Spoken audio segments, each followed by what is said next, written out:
வணக்கம். உலகம் முழுவதும் நடந்த நிகழ்வுகளின் தொகுப்புகளை சில நொடிகளில் உங்கள் கண்முன்னே நிறுத்தும் டாப் 20 செய்திகள்.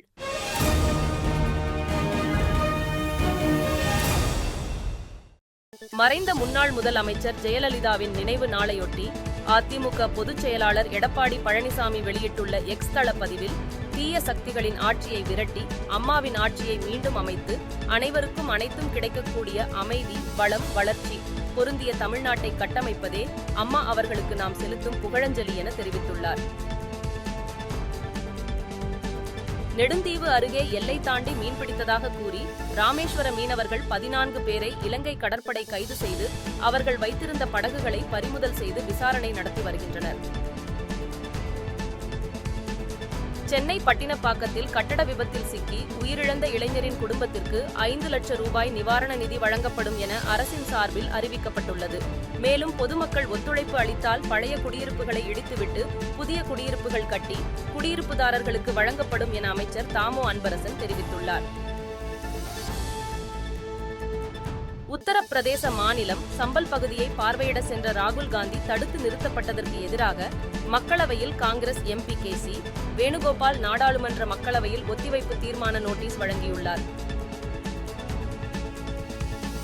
திண்டுக்கல் மாவட்டம் வேடசந்தூர் அருகே உள்ள பூத்தாம்பட்டியில் இறந்தவரின் உடலை அடக்கம் செய்ய கிராம மக்கள் சுடுகாட்டிற்கு சென்றபோது அங்கு இருந்த 6 சமாதிகளில் புதைக்கப்பட்டிருந்த பிணங்கள் காணாமல் போய் இருந்ததை பார்த்த அப்பகுதி மக்கள் அதிர்ச்சியடைந்தனர். இந்த சம்பவம் அப்பகுதியில் பரபரப்பை ஏற்படுத்தியுள்ளது.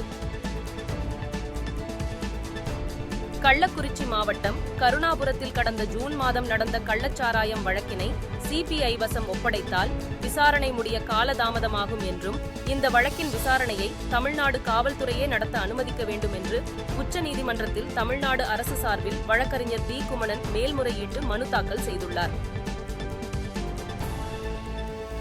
சென்னை விமான நிலையத்திற்கு மலேசியாவிலிருந்து விமானம் மூலம் கடத்தி வரப்பட்ட 5200 சிவப்பு காதுடைய அலங்கார நட்சத்திர ஆமைகளை பறிமுதல் செய்த போலீசார் கடத்தலில் ஈடுபட்டவர்களை கைது செய்து விசாரணை நடத்தி வருகின்றனர்.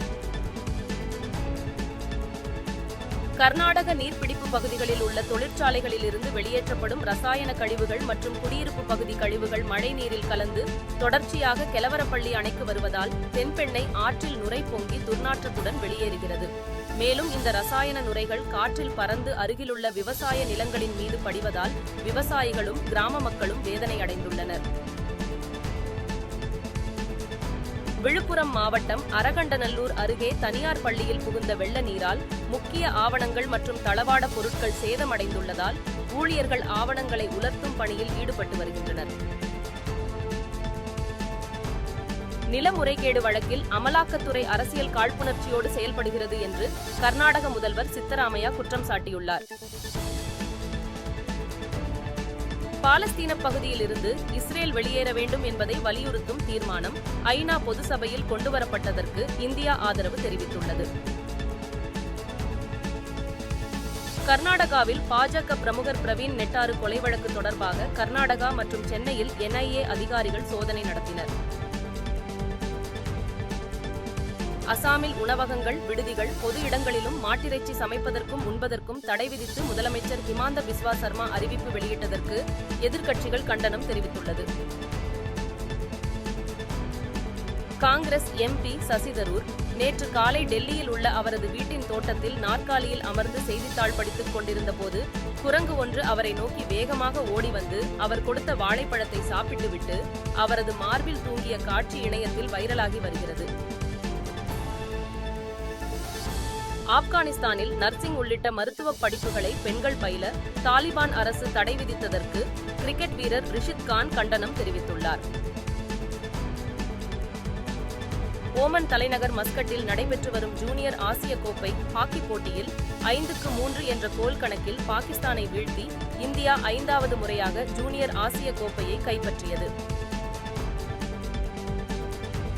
அமெரிக்காவில் உள்ள நாசா விண்வெளி ஆராய்ச்சி மையத்தின் அடுத்த தலைவராக ஜாரெட் ஈசாக்மேன் என்பவரை நியமித்து டொனால்டு டிரம்ப் உத்தரவிட்டுள்ளார். பிரான்ஸ் பிரதமர் மீதான நம்பிக்கையில்லா தீர்மானம் வெற்றியடைந்ததால் மிஷேல் பார்னியர் தலைமையில் நடைபெற்று வந்த ஆட்சி கவிழ்ந்துள்ளது.